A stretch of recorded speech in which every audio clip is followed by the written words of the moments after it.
It's the 18th of March 2026. This is a brand new edition of Newsfirst Primetime News coming to you live and direct from our Newsfirst studios here in Colombo. Bringing you the bulletin tonight, I am Jaima Ratnayaka. And I am Hashini Patharana. Let's start off with a look at your headlines for tonight. Newsfirst Headlines. Main sponsor. Ask for S-Lawn Polygon by name.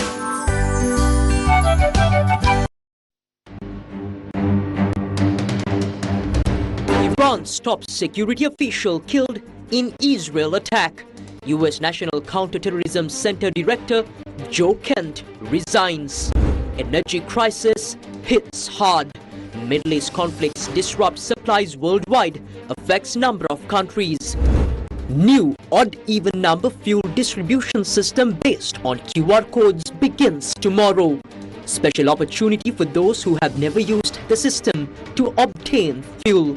එකපාරක් හරි මේකෙන් තෙල් ගන්න බැරි කට්ටියට. ඒ කට්ටියටත් හෙට දවසේ ගිහිල්ලා තෙල් ගන්න පුළුවන්. Two buses collide in Veeravilla Hambantota. 4 dead, 33 injured.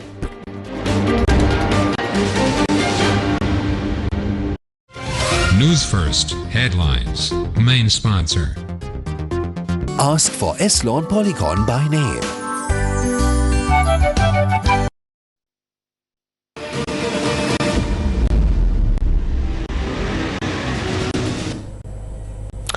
On to your top story for tonight. The Ceylon Petroleum Corporation announced today that fuel will be issued from tomorrow according to the QR-based system based on the last digit of a vehicle's number plate. Accordingly, vehicles with number plates ending in an even number will be issued fuel on even numbered days, while vehicles with number plates ending in odd numbers will be issued fuel on odd numbered days. Even number or an odd number? What exactly is this odd-even number system that will be in effect from tomorrow? It's very simple. Let me explain. If the last digit of your vehicle number's plate is an odd number, that is 1, 3, 5, 7 or 9, you can purchase fuel on days when the date's last digit is also odd. So these will be the days that you will get the opportunity if you have an odd number 1, 3, 5, 7 or 9, which you will get to purchase fuel for your vehicle. So let me show you the situation with even numbers. If the last digit of your vehicle's number plate is an even number, that is 02468, you can purchase fuel on days when the date's last digit is also even. So these will be the days that if your number, the last digit of your vehicle number's plate is even number 02468, these will be the days that you will be eligible to purchase fuel. For example, tomorrow is the 19th of March. The date's last digit is 9, which is odd. Therefore, under the odd-even number system, only vehicles with number plates ending in 1, 3, 5, 7 or 9 can buy fuel. So the following day is the 20th. The date's last digit is 0, which is even. On that day, only vehicles with number plates ending in 02468 can purchase fuel. So now you may have a question in your mind whether the QR system will still be in effect. Yes, it will be, and you can purchase fuel with the odd-even number system by showing the QR. We expect at least half the crowd to step back from rushing to fuel stations. If you make this sacrifice for just 2 days, you will be able to obtain fuel without any inconvenience. I assure you that by tomorrow morning, fuel will be issued smoothly and without difficulty. We will ensure that fuel stocks are retained at every filling station from the morning itself. Let us begin from there. Please cooperate. Otherwise, if this vicious cycle continues, it will become impossible for us to control the situation. Meanwhile, a special opportunity has been provided tomorrow for individuals who have not obtained fuel under the QR code system so far. This applies to those who are unable to download the QR code, unable to register, or who have never been able to obtain fuel through the system even once. Such individuals will be allowed to go and obtain fuel tomorrow. That opportunity will be given tomorrow, regardless of whether your vehicle number is odd or even. If you have never obtained fuel under the QR system before, fuel will be issued to you tomorrow without applying the odd-even rule. The chairman of the Ceylon Petroleum Petroleum Corporation again emphasized today that fuel supplies are guaranteed until the end of April. A fuel shipment is arriving today, and additional diesel shipments are scheduled to arrive on the 28th and 29th. Accordingly, all fuel shipments planned for this month are arriving exactly on the announced dates and within the planned timelines. Fuel supply is guaranteed until the end of next month. We opened tenders yesterday and received a strong response. Therefore, at present, we are in a position to assure an uninterrupted fuel supply even beyond this period. That is why I strongly urge the public not to remain in queues out of fear that fuel will not be available.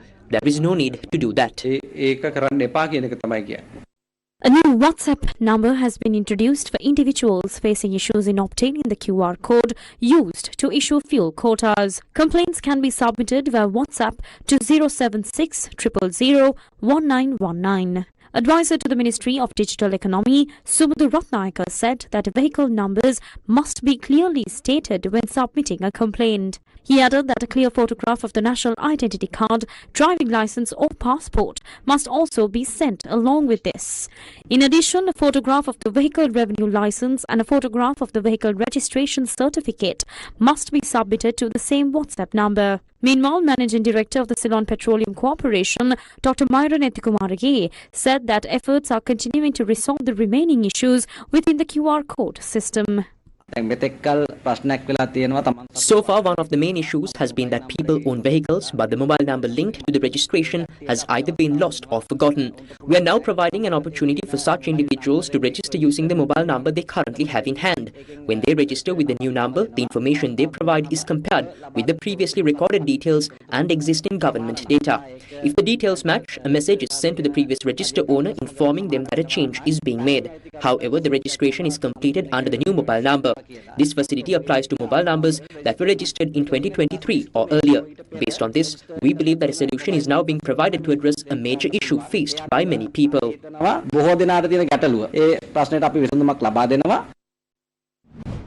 The Fuel Station Owners Association strongly emphasized that fuel will not be issued outside the QR code system under any circumstances going forward. The public is now obtaining fuel according to the QR code system. All fuel station owners have come together, worked with the public and have now fully adapted to this system. From today, the Ceylon Petroleum Corporation has also begun enforcing the law very strictly.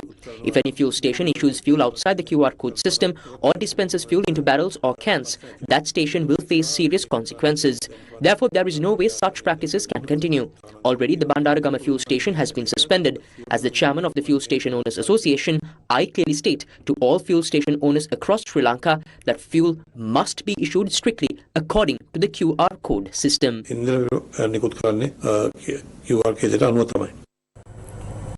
Minister of Health and Mass Media, Dr. Nalinder Jayatissa, says that steps are being taken to manage the current situation while ensuring the least possible impact on the country's economy. He made these remarks while participating in the Ilakya political program aired on Sirasa TV.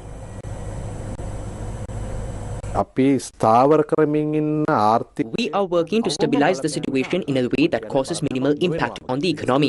I am not saying there will be no impact at all. When fuel supplies are restricted, there will naturally be some effect on the economy. However, the challenge at this moment is to manage the economy while minimizing the impact on production, exports and the tourism industry.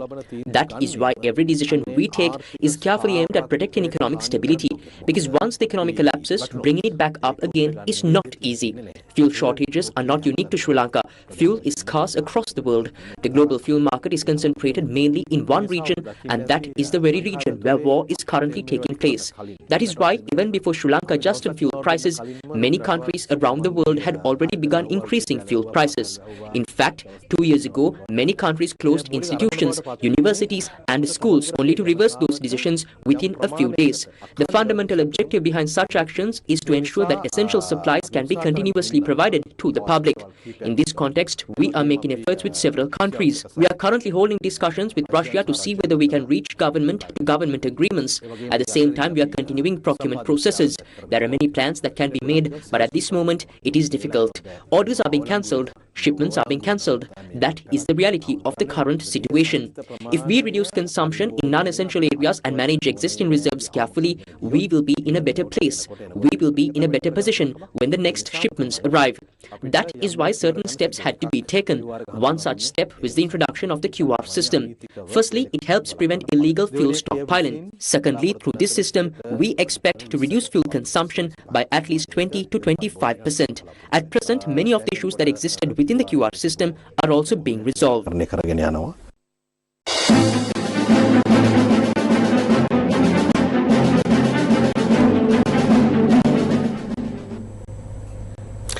Iranian state media confirmed the killings of Ali Larijani, who had served as Iran's de facto leader least recently, and a militia commander late Tuesday.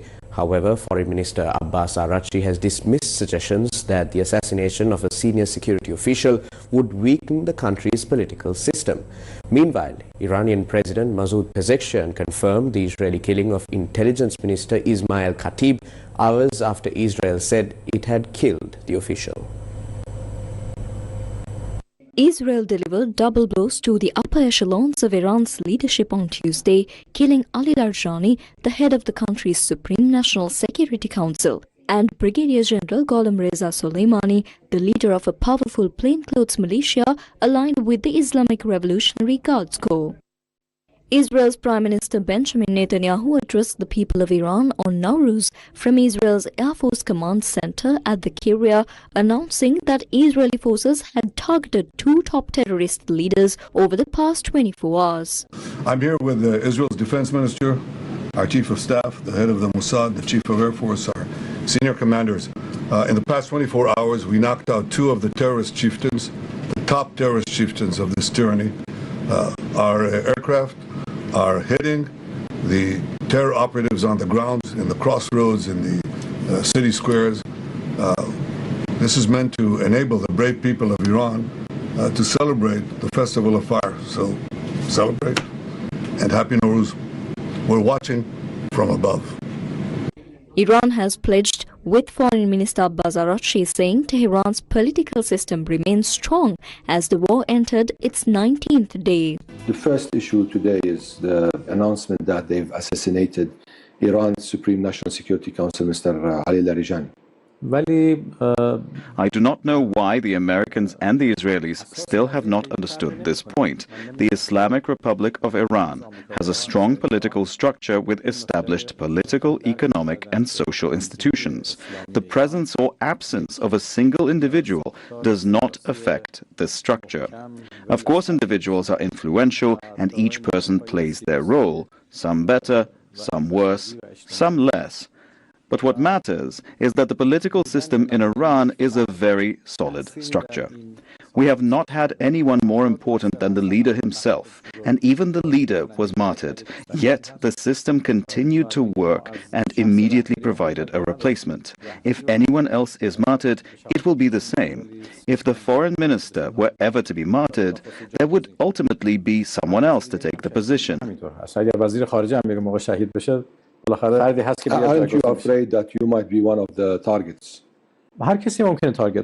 Anyone could become a target. In recent days, we have seen that they have no hesitation about targeting any place. So far, 53 hospitals have been attacked, along with many schools. The Minab school, which has now become well known, where 168 students were killed, is the most famous example. But there have been others as well. Bank branches and many residential buildings have also been attacked. Political figures, civilians, scientists, and university professors have all been targeted. It is even possible that the foreign minister could be attacked. But like everyone else, we are standing firm and working for the goals and interests of our country, and we have no hesitation about giving our lives for it if necessary. Iran has executed a man it accused of spying for Israel's Mossad intelligence agency, according to the semi-official Tasnim news agency. U.S. President Donald Trump has indicated that the United States plans to leave Iran in the near future, while asserting that the country has been severely weakened following U.S. military operations. Iran is just a military operation to you, but do you not have a day after plan? And if so, what is your day after plan for Iran? Well, we have a lot. Look, if we left right now, it would take 10 years for them to rebuild.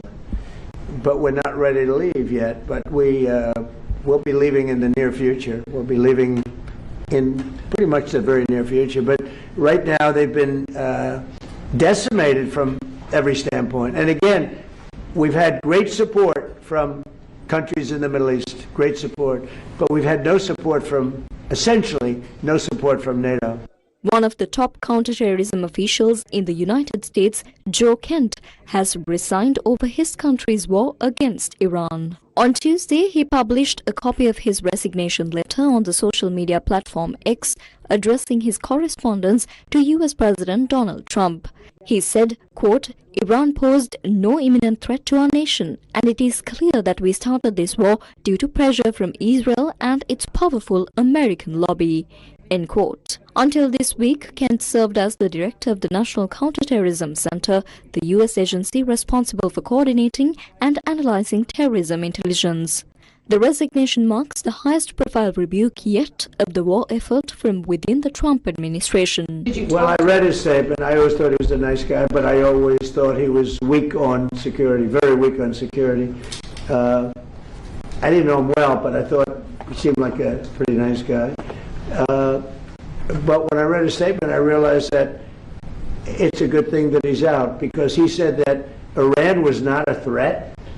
Iran was a threat. Every country realized what a threat Iran was. The question is whether or not they wanted to do something about it. And many people, many of the greatest military scholars are saying for years that presidents should have taken out Iran because they wanted a nuclear weapon. The funeral procession of the sailors of the Iranian naval vessel Iris Dana took place at the Imamzadeh Zaleh shrine in Tehran on Tuesday. The Islamic Republic of Iran ship Iris Dana sank on the 4th of March after the frigate was hit by a U.S. torpedo and sunk approximately 40 nautical miles off the coast of Galle in Sri Lanka. The U.S. aircraft carrier Gerald R. Ford, deployed in operations against Iran, is expected to temporarily pull into port after a fire on board. The carrier, America's newest and the world's largest, is currently located in the Red Sea. It is expected to temporarily go to Sauda Bay on the Greek island of Crete. Iran has rejected claims that it is deliberately escalating the conflict into a regional or international crisis, placing responsibility squarely on the United States and accusing Washington of turning the war into a regional confrontation. Now, Iranian Foreign Minister Abbas Araghchi dismissed analysis suggesting that Iran was intentionally expanding the American-Israeli war by threatening key maritime routes, including the Strait of Hormuz. There is an analysis that Iran was confronting the American war, the American-Israeli war, with turning this into a regional war and also creating a situation of an international crisis, especially with the closure, or at least the situation that is in the Hormuz Strait, which is almost a closure. Did we start it? We did not start it.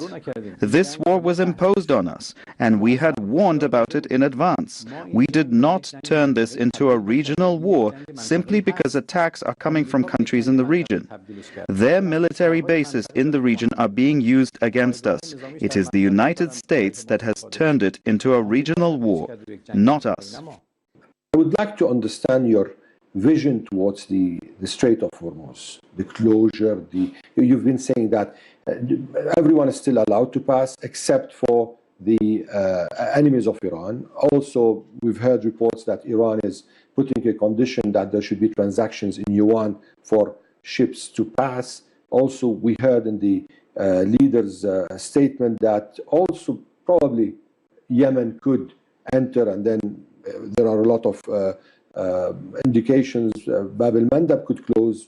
Is Iran trying to suffocate the international economy? من باز تکرار میکنم این جنگ ما نیست. I will repeat, this war is not our war.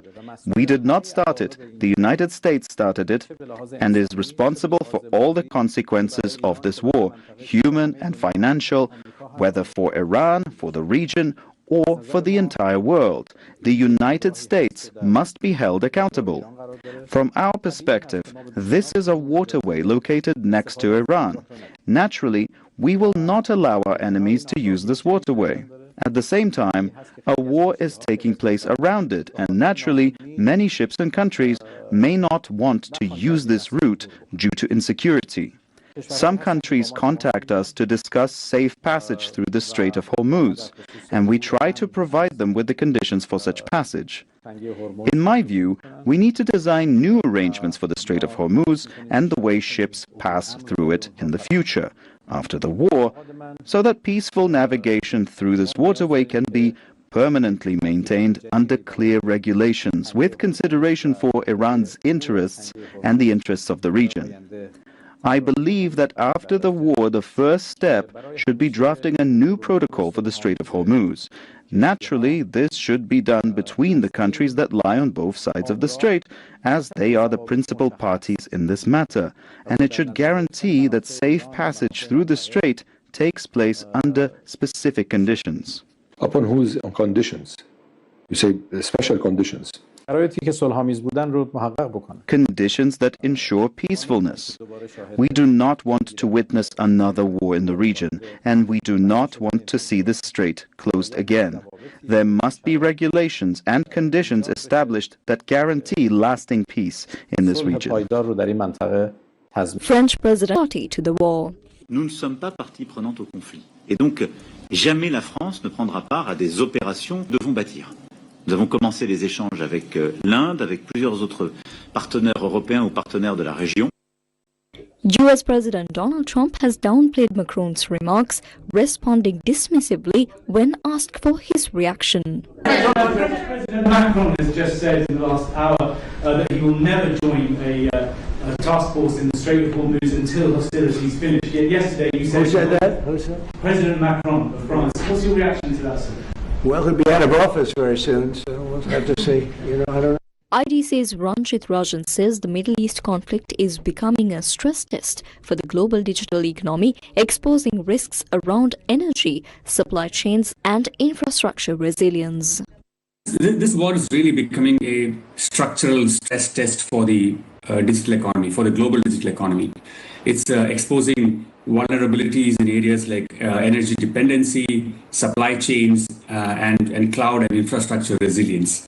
Of course, the structure of the IT industry has changed over the years, and in that downside scenario, the conflict extends to up to 3 months.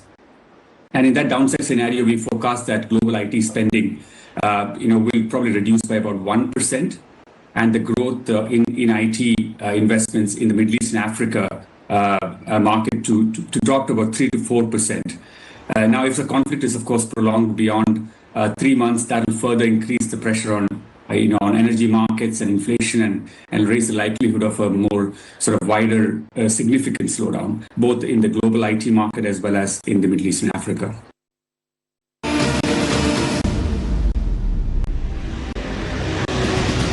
The energy crisis triggered by the ongoing conflict in the Middle East has begun to impact several countries, a situation that has been highlighted in reports over the past few days. One of the main reasons for this disruption is the obstruction to maritime traffic through the Strait of Hormuz due to the prevailing war conditions. Since the outbreak of the Israel-Iran-United States conflict, around 90 vessels have passed through the Strait of Hormuz. Prior to the escalation of hostilities, more than 100 ships were transiting through the region on a daily basis. As Iran exercises control over the strait, measures have reportedly been taken to restrict the movement of vessels belonging to countries considered unfriendly. However, speaking of the past weekend, Iranian Foreign Minister Abbas Araghchi stated that the strait has been closed only to hostile countries that have carried out attacks against Iran.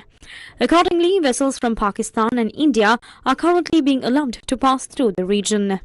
Reports also indicate that Iran is holding discussions on granting passage to oil tankers linked to China. Meanwhile, foreign media warn that if the Middle East conflict continues, India could face severe consequences. India meets a significant portion of its crude oil requirements from the Middle East, and according to international reports, the country's current oil reserves are sufficient for only 20 to 25 days. Gas supply shortages have already begun to affect industries and consumers in India. Fuel prices in the country have risen, leading to corresponding increases in bus fares. Pakistan is also facing multiple challenges as a result of the crisis. In response, authorities there have implemented a series of measures aimed at managing existing fuel stocks. In Bangladesh, the government has officially appointed a powerful cabinet committee to minimize the impact of the situation on the economy. As part of energy conservation efforts, the government has decided to close all state and private universities to reduce electricity and fuel consumption. A strict rationing system for vehicles has also been introduced to manage fuel shortages. In addition, countries including Indonesia, Australia and New Zealand are taking precautionary measures as they prepare to confront the growing energy crisis. In-depth coverage of the unfolding global crisis, featuring expert insights and international analysis. Newsfirst presents World Watch 360. Join us for a live breakdown of world events every weekday at 10:30 p.m. on Sirasa TV. News First with the people.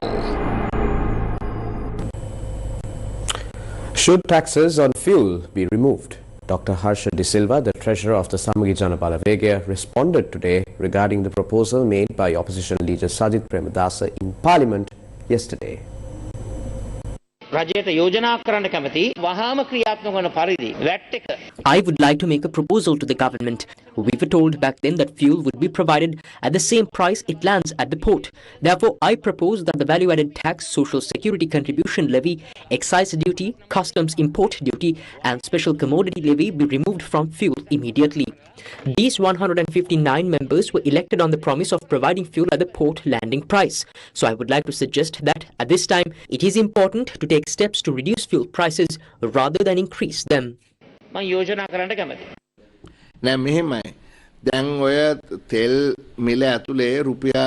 Currently, within the fuel price, there is a tax of about 108 to 120 rupees. This tax consists of two parts. One is the excise duty and the other is VAT.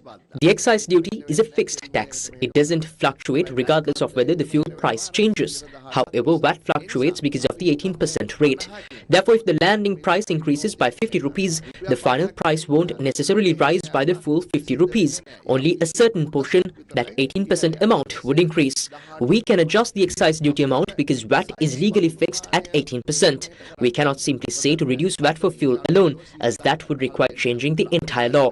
But the excise duty can be adjusted if needed, as it is set as a specific rupee amount.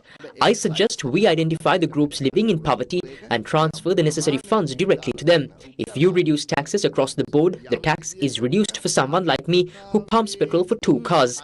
I don't need that tax reduction, and it shouldn't be given to me. It should instead be given to the person driving the 3-wheeler next to me.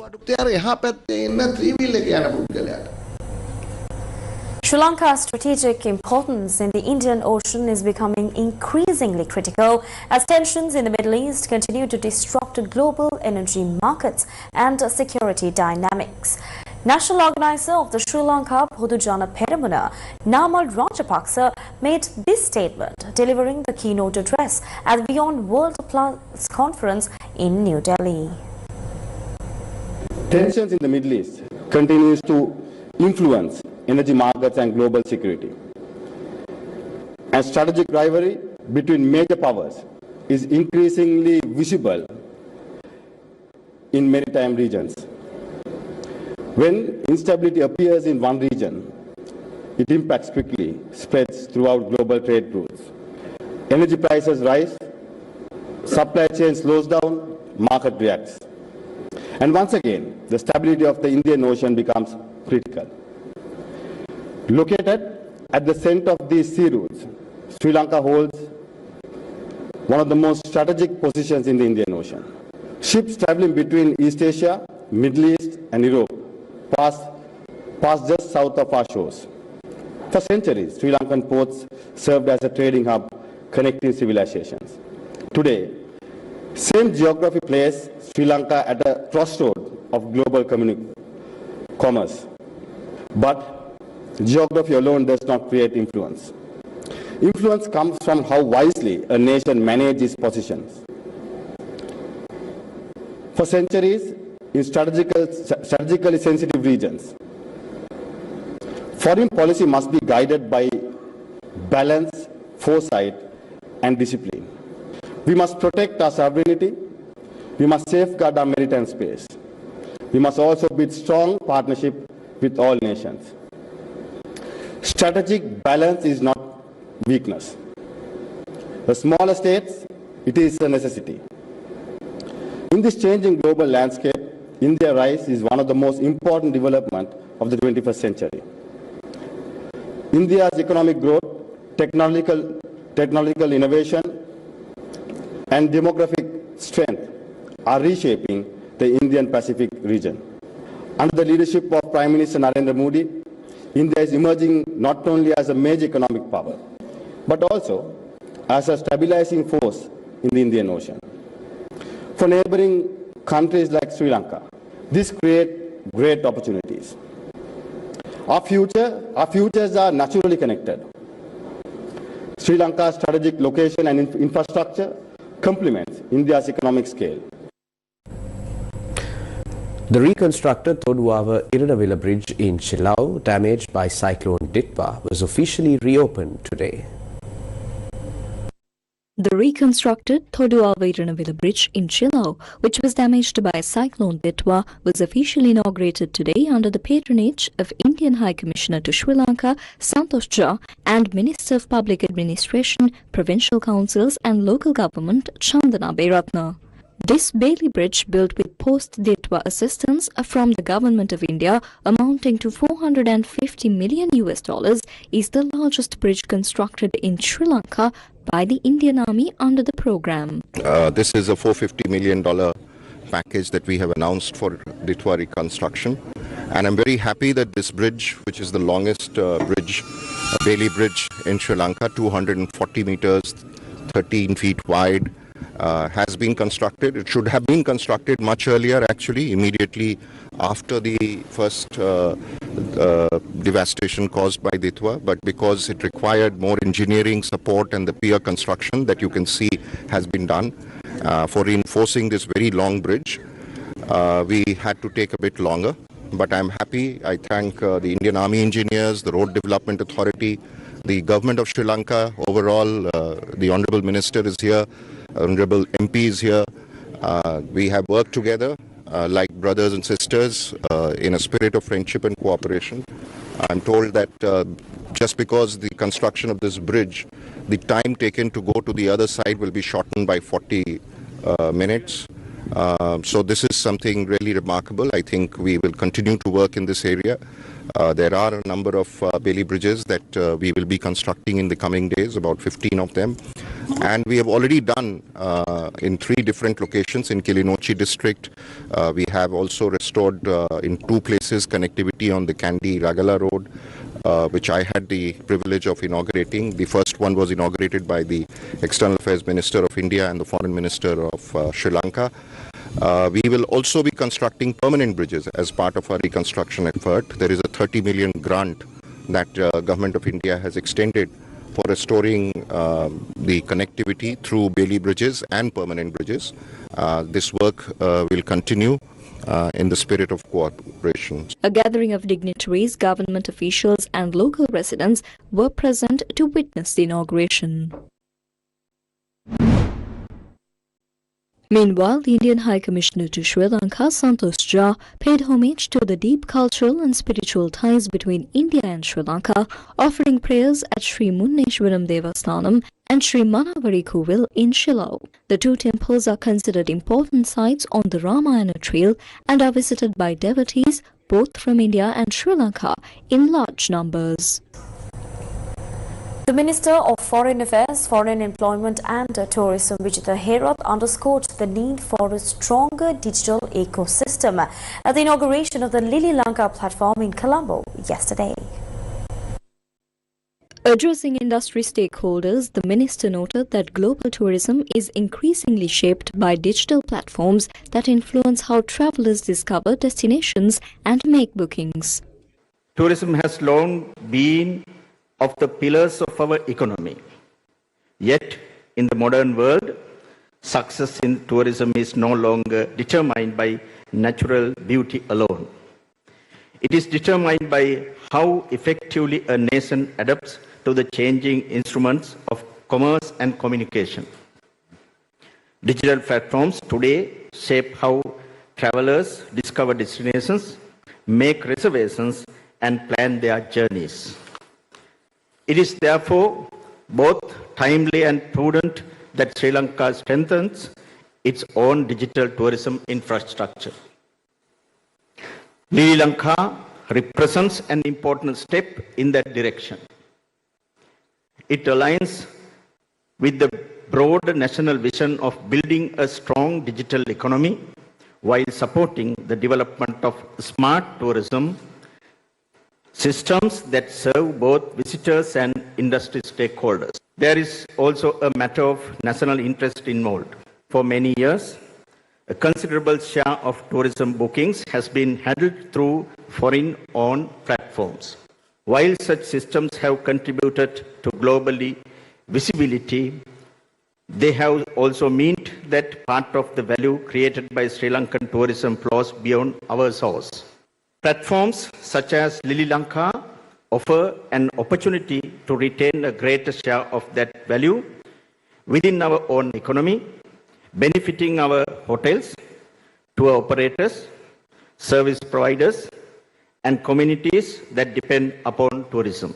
Also speaking at the event, Chairman of the Sri Lanka Tourism Development Authority, Buddhika Hewawasam, highlighted the need for locally ingrown solutions by local entrepreneurs in the tourism industry. Actually, one of the biggest problems in tourism right now is one way is the particular expenditure increase which from the tourists. In order to do so, we need value additions. Then only the per day tourism expenditure can be increased. Whilst we have been doing it, we have to retain that money in the country itself. Otherwise, it will be leak out of the particular economy. In order to prevent leakage, we need locally ingrown solutions by the local entrepreneurs, which are actually touched upon the particular technical platforms as well as competing in par with the excellence of the other world-class platforms. So this is, I think, is a remarkable step of that sort, and we are being part of the registration process. I think we met several times, we had conversation, we had certain disagreements, but finally we have been able to support you all and being like, say, launching this app in a kind of a marvelous way. Sri Lanka joined the world in observing World Social Work Day, an annual event dedicated to recognizing the vital role of social workers in strengthening communities and promoting social justice. World Social Work Day 2026 was celebrated by the National Institute of Social Development and the Ministry of Rural Development, Social Security and Community Empowerment in collaboration with Sri Lanka Association of Professional Social Workers and NISD Alumni Association in Colombo yesterday.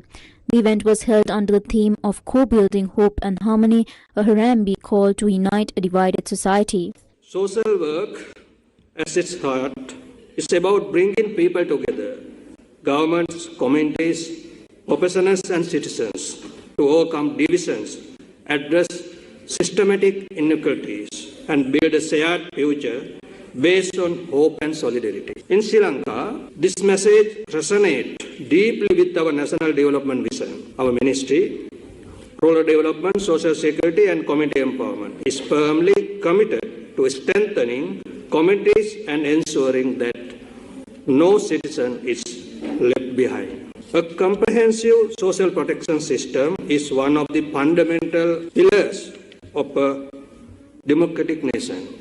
It ensures that every individual from birth to old age has access to basic security, dignity, and opportunities for growth. Social protection is not merely about providing financial assistance.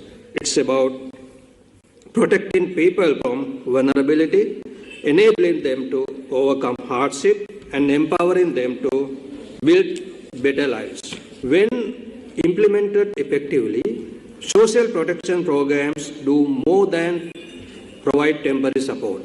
World Social Work Day 2026 focused on encouraging people and institutions to pull together to build hope and harmony in societies facing divisions.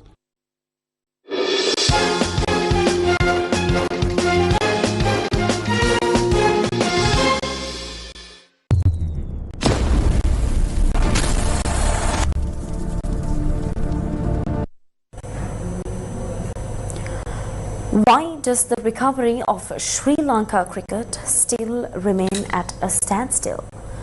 Who is responsible for this decline? Who is still blocking the path to its revival? Today we take a deeper look at the forces hindering the sport that we all love. Global shifts and mounting challenges are pushing us toward a new era. We need to understand this, accept it, and adapt towards these changing dynamics. To thrive in this future, we must adapt while carrying with us our nation's most prestigious brand, the pride of Sri Lankan cricket. The youth and the people of this country deserve a future fueled by new cricketing hope. But who has spent years standing in the way of progress? And what was their motive? Tonight, we bring you another exclusive revelation. We look back at the efforts of former Minister of Sports Roshan Ranasinghe, who sought to revive the sport by appointing a committee led by Justice K.T. Chitrasiri. However, instead of a transformation in cricket, the journey ended with the minister losing his very seat in the cabinet. The KT Chitrasiri Committee, headed by Supreme Court Justice, was established with a clear mandate to conduct an in-depth study and overhaul the Sports Act. We drafted specific legislation for cricket to ensure the highest levels of transparency. Our goal was to redefine the entire administrative structure, from how district-level votes transition to the provinces and ultimately how that representation reaches the national stage. This framework balanced elected officials with ex-officio members, incorporating key figures like the Auditor General, the Attorney General and representatives from the central bank to safeguard the integrity of the sport. A high-level committee comprising retired Justice Chitrasiri, President's Counsel Harsha Murasekara, Dr. Arita Vikramanayaka, Chairman of the Ceylon Chamber of Commerce Duminda Hulangamur, Deputy Solicitor General Manohara Jayasinghe and Assistant Legal Draftsman Shamila Krishanti drafted a cricket constitutional bill for Sri Lankan cricket. Within this committee was the framework to liberate cricket administration from the years-long grip of a single click and steer the team back toward a winning path. After the appointment of cabinet subcommittees, this draft finally reached the cabinet. According to the proposal, the new governing board would consist of 18 members. It was also proposed to completely prevent the interference of sports associations in the appointment of the president and other members. Out of the 18 members, 9 were to be appointed by a panel consisting of the president of the Bar Association, the chairman of the Ceylon Chamber of Commerce, the president of the Institute of Chartered Accountants, and one other individual. Of the 9 officials appointed to the cricket board by these 4 individuals, 5 had to be former international cricketers. The remaining 4 were to be experts from various other fields. It was proposed that the power to elect the other 9 members be granted to the cricket clubs. However, they were not allowed to implement this bill at that time. The cliques had enough power at that moment to influence even the cabinet of ministers. Let's be clear, the protection of this corruption came directly from the former president and his private secretary. Because the former presidency was effectively in the pocket of the sports administration, the entire nation is suffering. To build up a country, we need to start with sports. We have to be behind it. That is where discipline is built. How can I tolerate it when a few people sabotage the very sport that is supposed to build our country? ඒ රටක් හදන්න තියෙන ක්‍රීඩාව යම් පිරිසක් මංකොල්ල කනකොට ඉවසන්නේ කොහොමද? Who really opposed the development of cricket? By now, you should clearly understand the bitter truth. We need to build our cricket now. We cannot allow our cricket to be stolen by a few selfish individuals. We must act immediately to restore the game we love and secure it for our future. And that is why we keep emphasizing that we ensure that this process should not be postponed any further. On to more local news. A tragic head-on collision between 2 SLTB buses in Veeravilla Hammantota claimed the lives of 4 individuals this morning, while 33 others sustained injuries.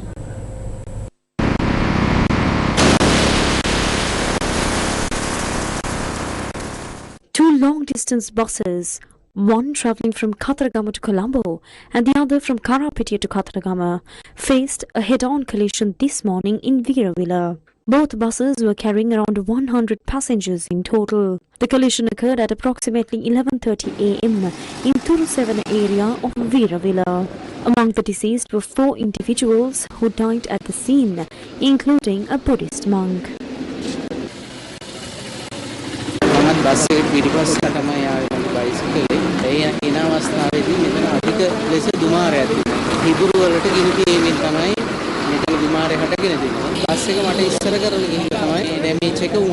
33 injured were admitted to the Hambantota and Debarabava hospitals for treatment. And that's a wrap of Primetime News for tonight. Thank you for watching. Good night.